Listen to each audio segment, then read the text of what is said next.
আজকে আমরা নবম শ্রেণীর সাঁতরা পাবলিকেশনের রায়চৌধুরী হাজরা দিনদার লেখা ভূগোল ও পরিবেশ পরিচয় এই বইটার চ্যাপ্টার 7 সম্পদ, ভারতের সম্পদ, তার অনুশীলনীতে যে প্রশ্নগুলো আছে তার উত্তরগুলো আলোচনা করব।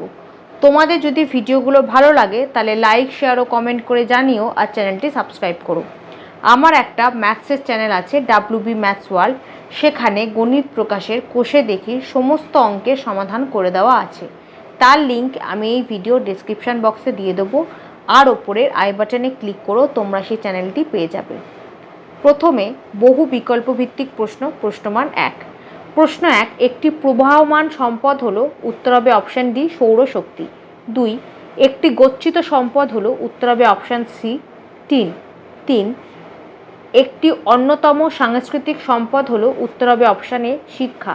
4, ভারতের বৃহত্তম কয়লা খনি হলো, উত্তর হবে অপশান এ ঝরিয়া। 5, ভারতের প্রথম পারমাণবিক শক্তি কেন্দ্র হলো, উত্তর হবে অপশান বি তারাপুর। 6, সবচেয়ে উৎকৃষ্ট শ্রেণীর কয়লা হলো, উত্তর হবে অপশান ডি অ্যান্থ্রাসাইট। 7, ঝরিয়া কয়লা খনিটি অবস্থিত, উত্তর হবে অপশান সি ঝাড়খণ্ড। 8, ডিগবয় তৈলখনি অবস্থিত, উত্তর হবে অপশান সি অসমে।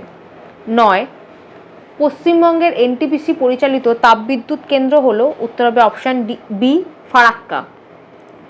10, পোখরান সৌরবিদ্যুৎ কেন্দ্র অবস্থিত কোন রাজ্যে, উত্তর হবে অপশান বি রাজস্থান।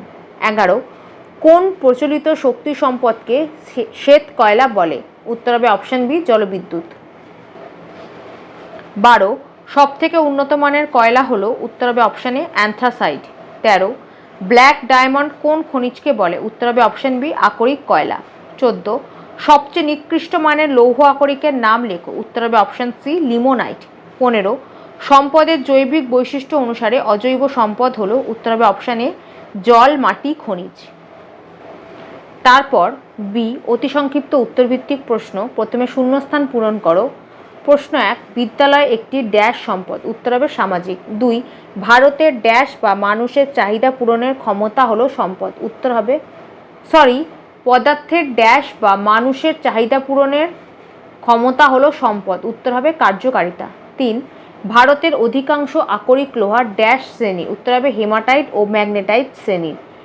4, ড্যাশ উপত্যকা ভারতের বৃহত্তম কয়লা খনি অঞ্চল, উত্তর হবে ঝরিয়া। 5, ভারতের বেশিরভাগ কয়লা ড্যাশ শ্রেণীর, উত্তর হবে বিটুমিনাস। 6, ভারতের প্রাচীনতম তৈলখনি হলো ড্যাশ, উত্তর হবে ডিগবয়। 7, হাইড্রোজেন ও কার্বনের সমন্বয়ে গঠিত এক প্রকার ড্যাশ তরল হলো খনিজ তেল, উত্তর হবে হাইড্রোকার্বন। 8, ভূগর্ভ থেকে খনিজ তেল প্রাকৃতিক গ্যাস উত্তোলনে ড্যাশ শক্তি ব্যবহৃত হয়, উত্তর হবে পারমাণবিক। 9, ONGC এর সদর দফতর উত্তরাখণ্ডের ড্যাশ অবস্থিত, উত্তর হবে দেরাদুনে। 10, অচিরাচরিত শক্তির উৎসগুলি প্রবাহমান সম্পদ হওয়ায় এদের ড্যাশ হয়ে যাওয়ার আশঙ্কা নেই, উত্তর হবে শেষ। 11, ন্যাপথা ড্যাশ এর উপজাত দ্রব্য, উত্তর হবে খনিজ তেল। 12, ভারতের নেভেলি ভারতের বৃহত্তম ড্যাশ ভাণ্ডার, উত্তর হবে লিগনাইট।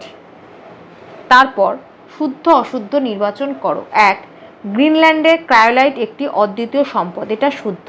2, বায়ুমণ্ডলের ওজোন স্তর একটি আন্তর্জাতিক সম্পদ, এটাও শুদ্ধ।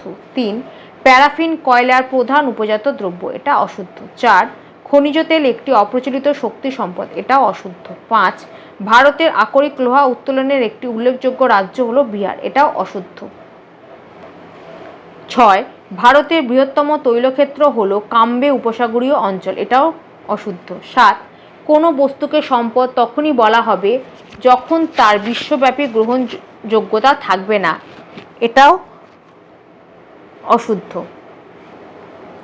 8, প্রখ্যাত সম্পদ বিশেষজ্ঞ জিমারম্যানের মতে সম্পদ সংরক্ষণ বলতে সম্পদের অবলুপ্তি ও ভোগের হার বাড়িয়ে মানুষকে তৃপ্ত করা, এটাও অশুদ্ধ।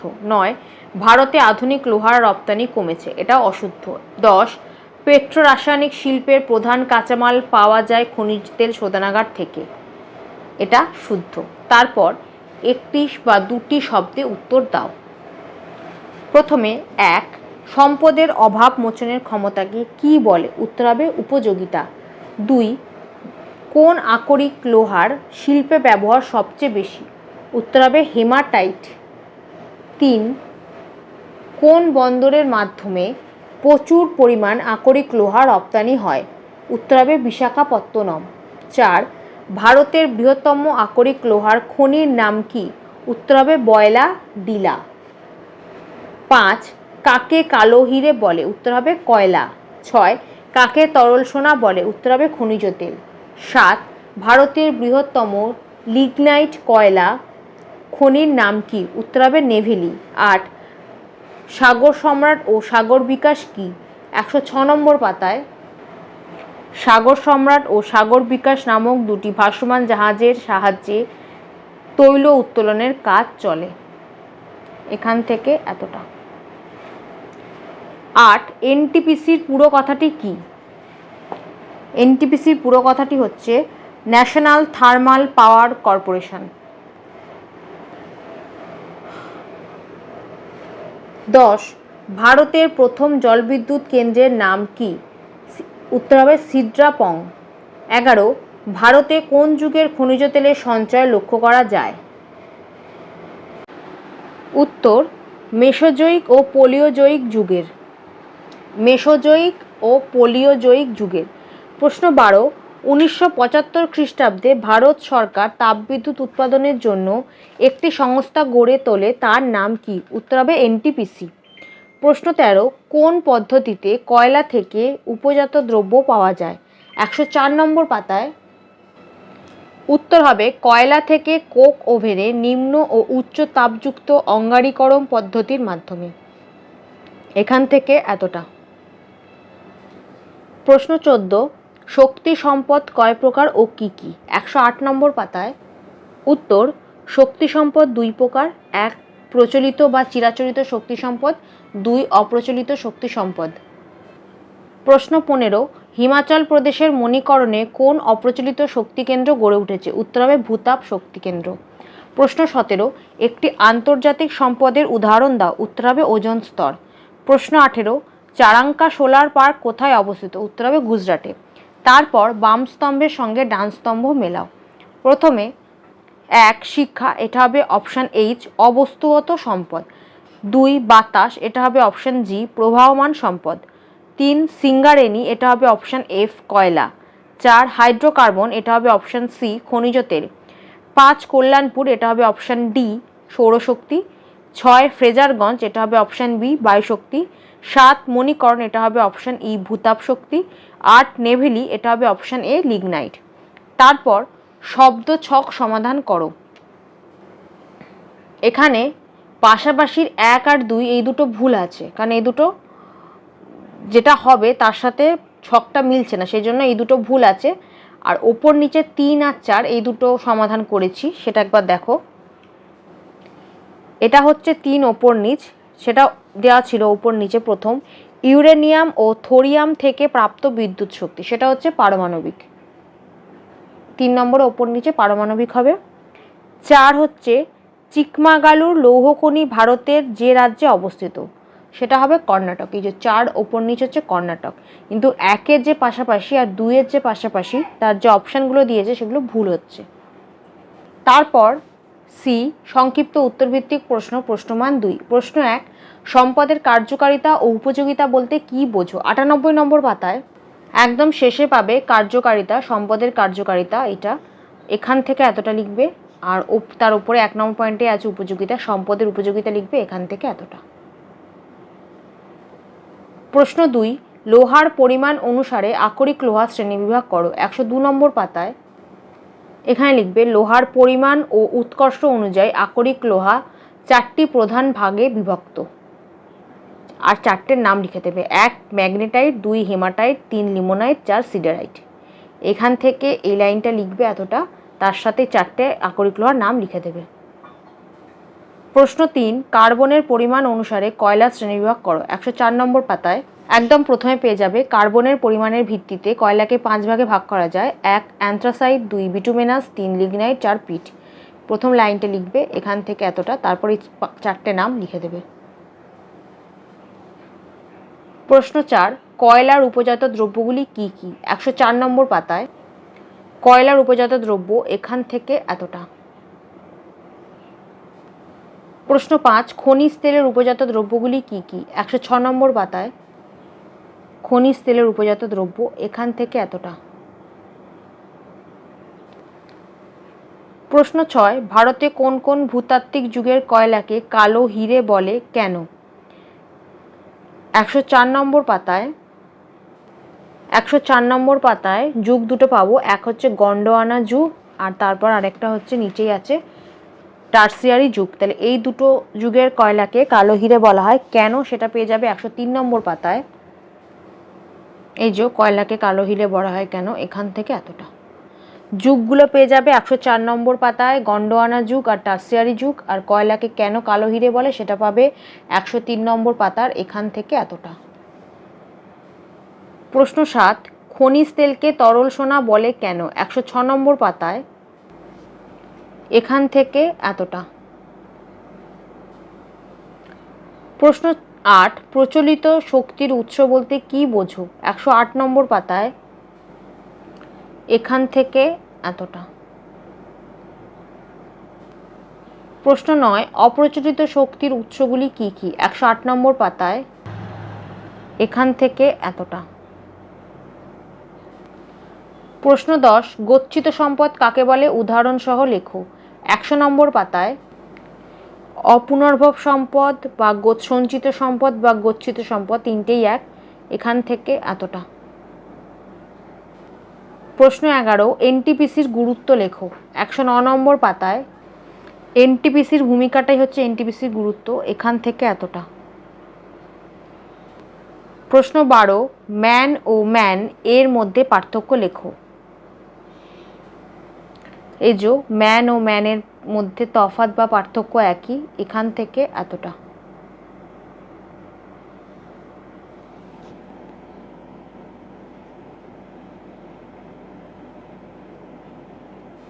তারপর ডি, ব্যাখ্যামূলক উত্তরভিত্তিক প্রশ্ন, প্রশ্নমান 3। প্রশ্ন 1, সম্পদের উল্লেখযোগ্য বৈশিষ্ট্যগুলি উল্লেখ করো। 98 নম্বর পাতায় সম্পদের বৈশিষ্ট্য এখান থেকে এতটা। তারপর 99 নম্বর পাতায় এখান থেকে এতটা। এখানে 9টা পয়েন্ট দেওয়া আছে, আমাদের প্রশ্নে যেহেতু 3 নম্বর আছে তাই জন্য এর মধ্যে থেকে যে কোনো 6টা পয়েন্ট লিখে দেবে। প্রশ্ন 2, উদাহরণসহ মালিকানা অনুসারে ও স্থায়িত্ব অনুসারে সম্পদের শ্রেণীবিভাগ করো। মালিকানা অনুসারে পেয়ে যাব 99 নম্বর পাতায় আর স্থায়িত্ব অনুসারে পাবো 100 নম্বর পাতায়। 99 নম্বর পাতা একদম শেষে দেখো দেওয়া আছে সম্পদের মালিকানা অনুসারে। এটা হচ্ছে প্রথমে লিখবে এক বক্স করে শ্রেণীবিভাগের ভিত্তি, শ্রেণীবিভাগ, উদাহরণ, এই 3টে বক্স করবে। তারপর 1 নম্বর দেবে সম্পদের মালিকানা অনুসারে বলে 4টে ভাগ লিখবে, তারপর 4টের উদাহরণ দিয়ে দেবে। আর তারপর 100 নম্বর পাতায় ওই বক্সেই 2 নম্বর পয়েন্ট লিখবে সম্পদের স্থায়িত্ব অনুসারে, সেটা পাচ্ছে 100 নম্বর পাতায়। শ্রেণীবিভাগের জায়গায় এর 5টা শ্রেণীবিভাগ লিখে দেবে আর উদাহরণের জায়গায় 5টার উদাহরণ দিয়ে দেবে। প্রশ্ন 3, সম্পদ সংরক্ষণের প্রয়োজনীয়তা কি? 100 নম্বর পাতায় সম্পদ সংরক্ষণের প্রয়োজনীয়তা এখান থেকে এতটা। 5টা পয়েন্ট আছে, 5টা পয়েন্টই লিখে দেবে। প্রশ্ন 4, আকরিক লোহার ব্যবহারগুলি উল্লেখ করো। 101 নম্বর পাতায় আকরিক লোহার ব্যবহার এখান থেকে এতটা। তারপর 102 নম্বর পাতায় এখান থেকে এতটা। 7টা পয়েন্ট আছে, 7টা পয়েন্টই লিখে দেবে। প্রশ্ন 5, কয়লার ব্যবহারগুলি উল্লেখ করো। 103 নম্বর পাতায় কয়লার ব্যবহার এখান থেকে এতটা। 5টা পয়েন্ট দেওয়া আছে, 5টা পয়েন্টই লিখে দেবে। প্রশ্ন 6, খনিজ তেলের ব্যবহারগুলি উল্লেখ করো। 105 নম্বর পাতায় খনিজ তেলের ব্যবহার এখান থেকে এতটা। তারপর 106 নম্বর পাতায় এখান থেকে এতটা। 7টা পয়েন্ট আছে, যারা পারবে 7টা পয়েন্টই লিখে দেবে, আর না হলে 6টা পয়েন্ট লিখতেই হবে। প্রশ্ন 7, প্রচলিত ও অপ্রচলিত উৎসের মধ্যে তুলনা করো। 108 নম্বর পাতায় প্রচলিত শক্তির সুবিধা অসুবিধা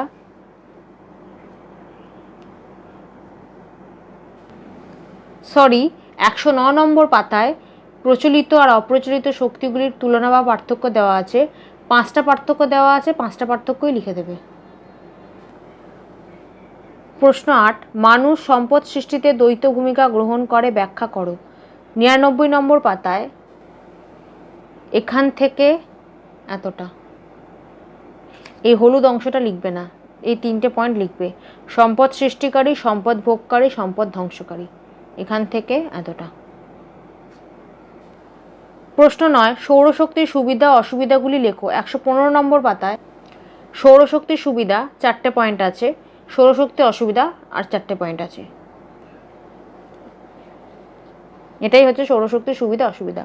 সুবিধাতে 4টে পয়েন্ট লিখবে আর অসুবিধাতেও 4টে পয়েন্ট লিখে দেবে।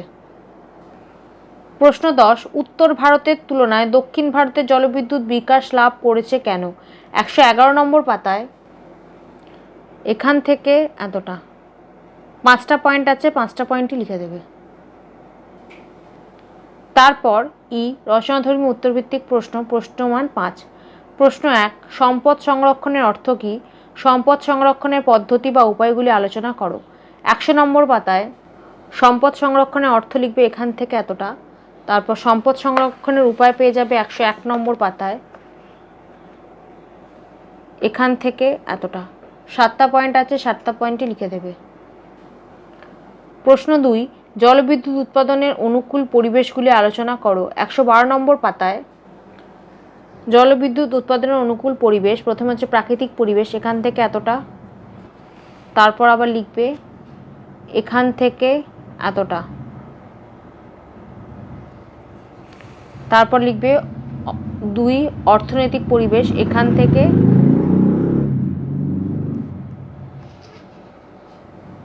এতটা। এতটা পর্যন্ত লিখবে। প্রথমে প্রাকৃতিক পরিবেশ লিখবে, তারপর অর্থনৈতিক পরিবেশ লিখবে। প্রশ্ন 3, যে কোনো 3 প্রকার অপ্রচলিত শক্তির উৎসের পরিচয় দাও। 108 নম্বর পাতায় এখান থেকে এতটা লিখবে। তারপর 114 নম্বর পাতায় সৌরশক্তি লিখবে এখান থেকে এতটা, এটা এক প্রকার অপ্রচলিত শক্তি। তারপর 115 নম্বর পাতা থেকে লিখবে বায়ুশক্তি, এটা দ্বিতীয় অপ্রচলিত শক্তি, এখান থেকে এতটা উৎস। তারপর 116 নম্বর পাতায় 3 নম্বরটা লিখবে ভূতাপ শক্তি, উৎসটা লিখবে এখান থেকে এতটা। প্রশ্ন 4, পারমাণবিক শক্তির ব্যবহার এবং ভারতের পারমাণবিক বিদ্যুৎ উৎপাদন কেন্দ্রগুলির নাম উল্লেখ করো। 113 নম্বর পাতায় পারমাণবিক শক্তির ব্যবহার, এখান থেকে এতটা লিখবে, 3টে পয়েন্ট। তারপর 3-এর বাকিটা এখানে আছে, তারপর এখান থেকে এতটা। টোটাল 5টা পয়েন্ট আছে, 5টা পয়েন্ট লিখে দেবে। প্রথমে এখান থেকে এতটা, তারপর এখান থেকে এতটা, মাঝের এই হলুদ অংশটা লিখবে না। আর ভারতের পারমাণবিক উৎপাদন কেন্দ্রের নাম সেগুলো পেয়ে যাবে 114 নম্বর পাতায়। এই যে 4টা আছে, এই 4টা লিখে দেবে, রাজ্য আর উৎপাদন ইন মেগাওয়াট, এইটা করে দেবে। প্রশ্ন 5, শক্তি সম্পদ সংরক্ষণের পদ্ধতিগুলি আলোচনা করো। উত্তর, মূলত অপুনর্ভব শক্তি সম্পদগুলি যেমন কয়লা, খনিজ তেল, প্রাকৃতিক গ্যাস ইত্যাদি সংরক্ষণ করা বেশি প্রয়োজন, কারণ এই সম্পদগুলি সীমিত এবং একবার ব্যবহার করলে এগুলি নিঃশেষ হয়ে যায়।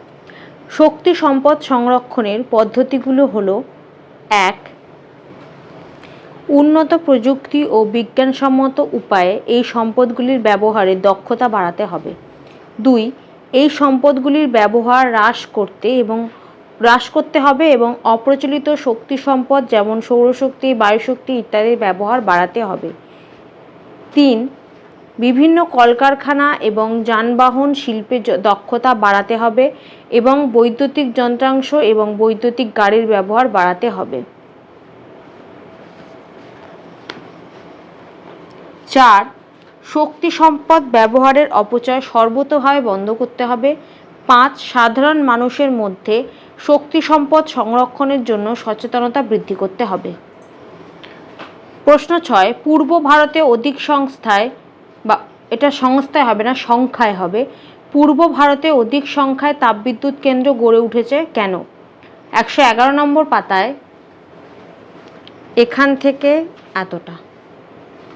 চারটে পয়েন্ট আছে, চারটে পয়েন্টই লিখে দেবে। 1 স্থানীয় কয়লা, 2 অন্যান্য শক্তি সম্পদের অভাব, 3 জলবিদ্যুৎ উৎপাদন ব্যয় সাপেক্ষ, 4 জলের সরবরাহ, 5 উন্নত যোগাযোগ ব্যবস্থা। 5টা পয়েন্টই লিখে দেবে।